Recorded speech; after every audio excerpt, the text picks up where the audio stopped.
Welcome to Creative Pages with Catherine Live. I'm Catherine, and I am here to show you sketch number 2 from the Creative Memories virtual crop that's going on this weekend. I am going to be working with the Serene Waters collection, which is honestly one of my favorites. So let's go ahead and get going.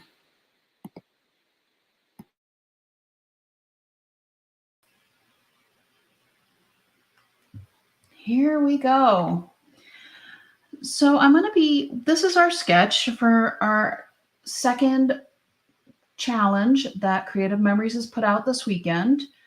If you want a screenshot, you can get all of the measurements in one quick screenshot, I guess. I am going to be working on 2 of our Serene Waters Fast to Fab pages as our base. I just love it because they make life so much easier. You can just pop these right into your album cover, and then you will have 2 gorgeous pages ready to go. I also have done a little bit of punching with one of our tone-on-tone pages using our Rolling Sails Border Maker cartridge. I've punched 2 borders, and you can see them here. I've also grabbed 2 of our Serene Waters border stickers with the little fish. I actually had to double check and make sure where the eyes were on the fish, so I made sure I put them swimming in the correct direction on the page. Let me set this aside. And then I also have pre-cut 3.5 by 5.5 mats for our pictures. This is using one of our designer sheets. And I had some of this left over from doing our journey sticks and doing some of our other layouts for the virtual crops. So if you've done some of my other layouts, you probably have some of these scraps ready to go as well. And I also cut 4 6.25 by 4.25 or 4.25 by 6.25. I think I wrote that one down backwards, but you get what I mean. We also are going to be doing a journal box out of vellum because I did have a little piece of vellum left over from one of our other sketches as well. I took this little scrap of the fishy designer paper that I had. I cut it down to 3.25 by 4 inches. And then I had our piece of vellum is 3 inches by 3.75 inches. And this is going to be our journal box. And I just think it goes really well with the movement on our page. And I'm going to talk a little bit more about that in a bit. But first, let's go ahead and start putting our page together. It all starts here in this bottom corner. I usually don't work bottom up, but on this one, we need to because this is where I have my marker, I guess, if you will, on where everything else goes on this page. I'm going to leave about 1/4 inch border around my mats for 2 of my pictures here. And that way I will know where to put everything else on the page from here. So again, leaving 1/4 inch on the bottom, maybe closer to 1/2 inch on these 2 parts here. Next, I am going to go ahead and place my border sticker because that's going to be next on our page. So we just go ahead and pull those off. We're going to have our fish going just straight across our page, our little school of fish or schools of fish. I guess it looks like there's so many fish here going across, and I've tried to line up my pages pretty closely here so I can have it flowing across. I kind of originally wanted the fish to be going towards each other, but then I thought it would look kind of funny with the eyes upside down. Not that you're going to see a ton of it, but it was enough that I just thought, let's not do that. You know, if you want to put some fish upside down, go ahead and put some fish upside down. It's your world, it's your page. Do what you want. Next, I'm going to grab my parchment board and my 2 borders that I've punched, my repositionable tape here. Let's see if I can do this quickly. Feels like of course, My tape runner ran out. So let's go ahead and get that changed out real quick here. Let me grab my refill. Won't take a second because we just need to line it up, pop it in, and then we're back in business. Okay, there we go. Much easier. And hopefully that didn't take too long for y'all too.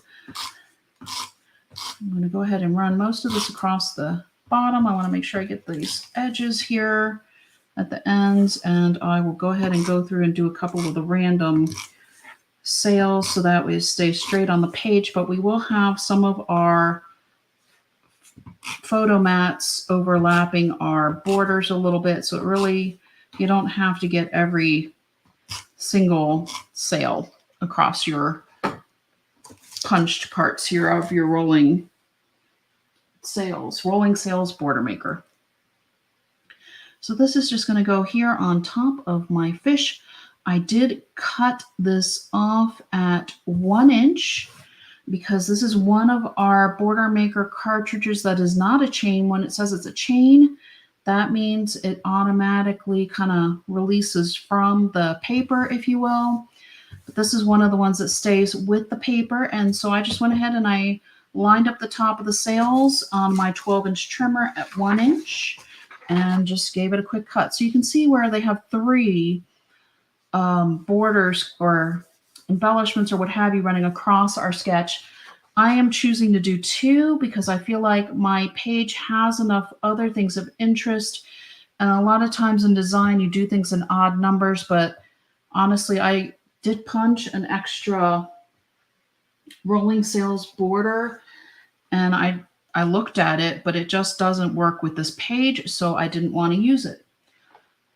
So depending on what you're using, you can go ahead and you can even just do the 1 border sticker if you want. It's up to you when it's your page.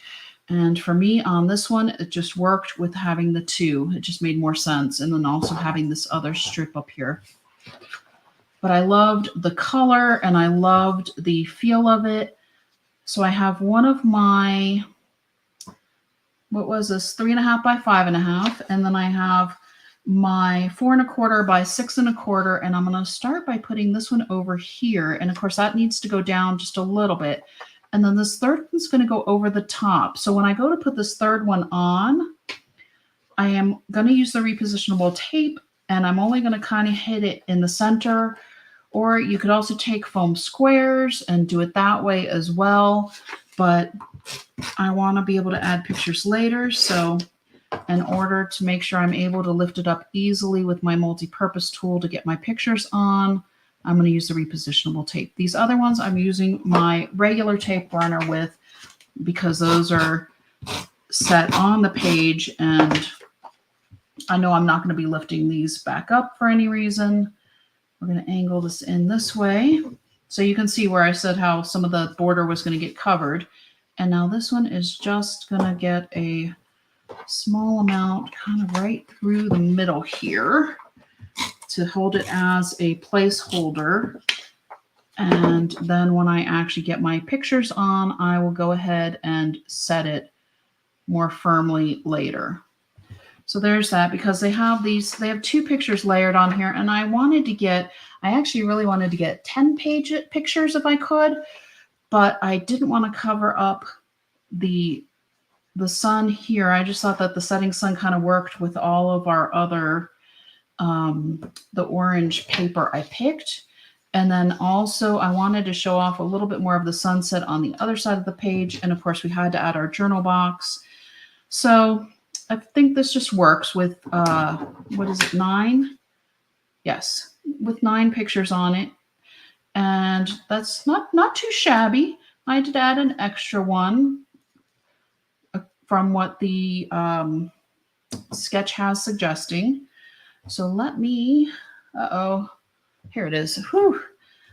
I almost didn't have my vellum tape runner to stick down my vellum piece here on my journal box.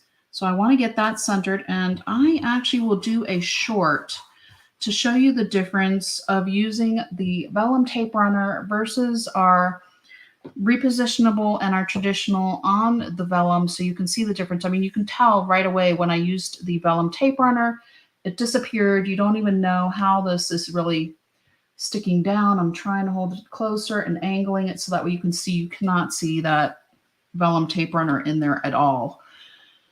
And I will do a quick demo coming up with a short at some point. Probably during the week, maybe later today. You never know. The shorts at least go pretty quick and easy to put together. And I just wanted to make sure y'all could see the difference coming up, because it really does make a difference to use the right tape runner for the right job. And thankfully, Creative Memories has those options available. Okay, hang on. I need to wait to put that one down because I need to put these first. Let me get my journal box down. So again, that way I know that one's set as well. And so that's going to be about 1/4 of an inch from this corner here. And yep, these two are going to go here. So I'm going to have to, I would need to put my vellum one back so I don't accidentally grab it when I'm putting these other ones on. So this one's going to go at an angle at the bottom here. And oops, no, hang on. Let's make sure I don't have any tape runner here. And I'm going to go ahead and use the repositionable on that part at least. So that way I can definitely get my photo in and under. And I will just take my multi-purpose tool when I go to put my picture in. And you can see how it'll just slide right under and let me do that when the time comes. And now here goes our one up the top here. Putting it again about 1/4 of an inch over. And so I've got a few of our stickers. I also want to talk to you a little bit about the vellum. In case you're wondering, you can write on the vellum. This I did earlier using our journal pen. I used the fine tip of the journal pen. And you can see where I wrote beach day on a little scrap of the vellum that I had. So that way everybody can see that, yes, you can use the vellum for your journal box and it'll work out. It doesn't smudge. I'm running my finger over it. I mean, I don't know if you want to run your finger over it immediately, but this I did maybe 20 minutes ago and it's perfectly dry. It's great for the vellum. And then you can still see, you'll see your journaling, but you'll also see the little bit of movement that's coming from the paper that we used underneath the vellum in our journal box. And then I'm actually just going to pick this one little sticker that says taking it all in. I liked that it had the orange to repeat some of the coloring on our page. And I just thought it really would go well. I'm going to throw a couple of small foam squares onto it and get this onto our page. I also had contemplated the gone fishing with the little fish here. So you could easily add that to this page as well. The colors go very nicely, but I don't really have too many fishing pictures. And so I thought that might not actually work for my pictures later. So I thought that taking it all in would be great.